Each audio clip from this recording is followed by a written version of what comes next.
యేసు ప్రభు వారు ఆ ఇంటికి వెళ్ళాడు. ఎక్కడికి?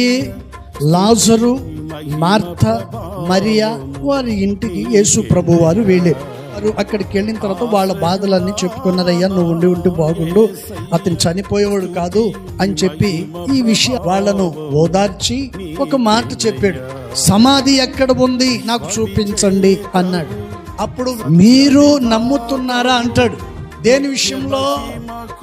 తిరిగి అతను లేస్తాడు, యేసయ్య లేపుతాడు అని మీరు నమ్ముతున్నారా అంటాడు. సమాధి దగ్గరికి వెళ్ళినప్పుడు ప్రభు వారు చెప్పినటువంటి విషయం ఏంటంటే, శిష్యుడు అన్నాడు, ఆ సమాధికి ఉన్న రాతిని, సమాధి మీద ఉన్న రాయిని తీశారు. తీసిన వెంటనే సమాధిలో ఉన్న లాజర్ని పేరు పెట్టి పిలిచాడు. చప్పటి కొట్టి ప్రభుని మహిమపరుద్దాం. హల్లెలూయా.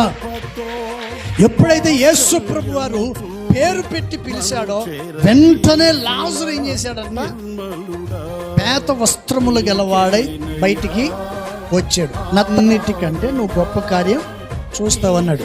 ఆ గొప్ప కార్యాన్ని ప్రభు ఎప్పుడు చేశాడు? బేతనీయలో లాజరు చనిపోయి సమాధి చేసి ఉంటే ఆ సమాధిలో ఉన్న వ్యక్తిని బయటికి పిలిచాడు. Praise the Lord. నమ్మిన వాళ్ళు తప్పనిసరిగా దేవుని కార్యాలను చూస్తారు.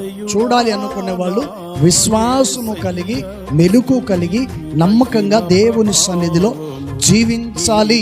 జీవించినప్పుడే నీ జీవితంలో కార్యాన్ని చూస్తావు.